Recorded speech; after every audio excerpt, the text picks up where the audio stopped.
This is my, as of yet, unnamed Hobbs of Henley Thames cutter from 1921. She's 31 feet long.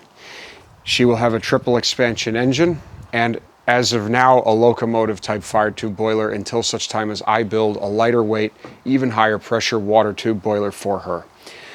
The reason why I am trying to source funding to assist with the finishing of this boat, the hull is already restored, but she needs an interior, she needs lightening and redoing of some of the frame and other things, is because I am mired up at home with a lot of projects. But when I bring this boat home to the United States, I will use her in Long Island Sound, my home waters, and the many rivers of Connecticut. And anyone who wants to, especially those who contribute to me and my efforts, will be welcome to come for steam engineering classes, basic navigation classes, and other things. Good days out on the water with this little ship of mine. She is very lightweight. She's extremely fast. She's got my water-piercing bow that you see on a lot of the drawings of vessels that I make and design, which I haven't built, which I hope to someday build, at least a couple. But the purpose of this ship, she's going to be a teaching vessel, so to speak, to take people out, learn them the proper operation of a marine steam power plant, learn them basic navigation, dead reckoning, triangulation by bearings, charting. There's going to be a little temporary table we can put in her for charts and other things, and just pleasant days out on the water. But anyone who contributes to me will be welcome to come along with me in this little ship of mine and help me keep her going too, because steam is rapidly disappearing in America, especially on the water, and especially in New England. This is kind of my little way to fight it.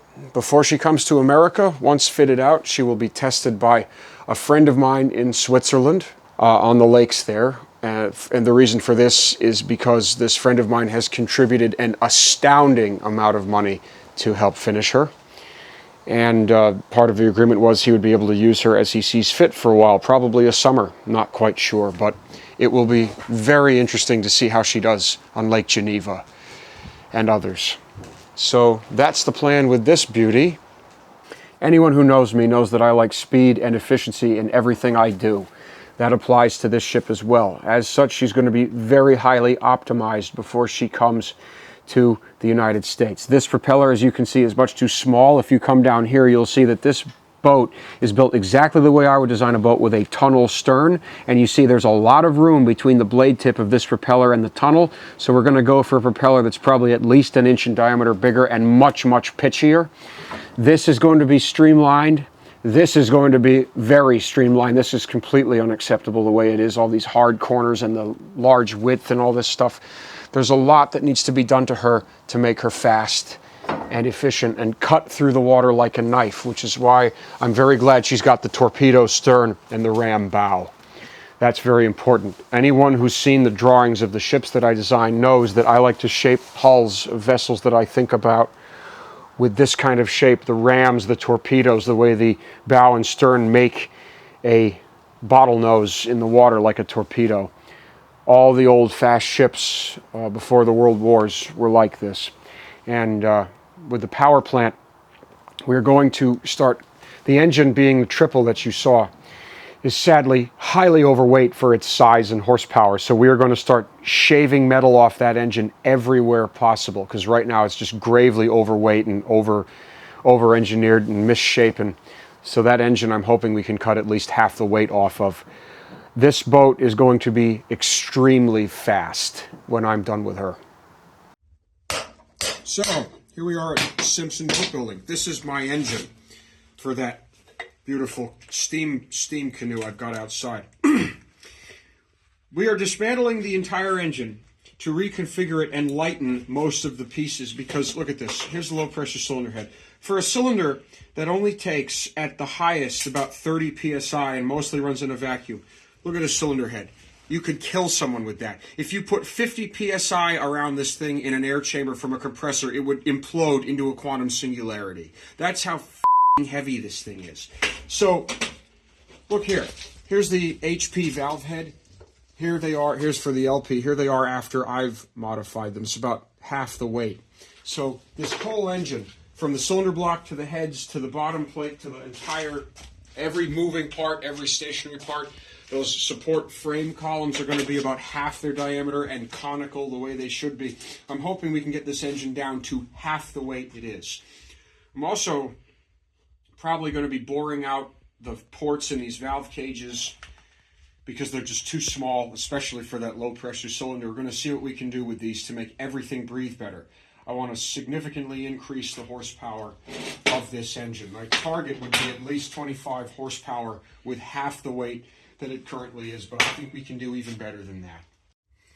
So here's the triple with the block off, but everything else on it. You can, I guess anyone who's never seen or visualized the inside of a 120-degree triple with piston valves can now see. It's like having X-ray vision. But there's a lot of stuff. So you can tell right now, even the untrained eye, the pistons are all woefully overweight and oversized. They're way too thick. The wall thickness, if you look underneath them, is much too thick. If you take a look underneath, you see all that thick wall under there where a lot of metal could come off. The pistons are also not conical, which isn't right. Very kind of amateur hobbyist. It's not a self-condensate draining engine if the piston isn't conical. The valves here, right? Only the first one is hollow. The second and third are not hollow valves, but the space, the relief for the inside part, it should be much, much thinner, like almost down to the diameter of the piston rod. So there's no space for steam to flow. These valves are ringless. That works, but it's a very old school method, and once they wear out, they begin leaking steam by immediately.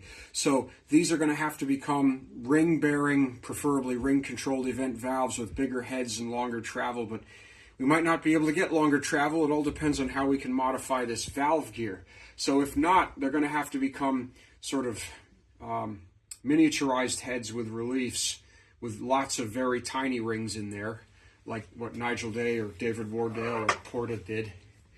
And the other problem with this engine is it's all outside admission. So you got, if we're running 300 PSI on the boiler, the valve heads take all that pressure, and if they leak, you lose a lot of steam. So I'm going to try to flip the timing on this engine completely inverted to make it an inside admission engine. So that's going to be another adventure. These big reliefs that come up part of this bottom plate are completely pointless. This thing here weighs as much as, if not more so, than the low pressure piston. Completely unnecessary. It makes the engine way too heavy. Ditto for this and this and this. All of this should come out and be undone. And this bottom plate might not even exist anymore. We might go with separate cylinder heads and a totally different way of securing this to the cylinder. So there's a ton of stuff we're going to modify.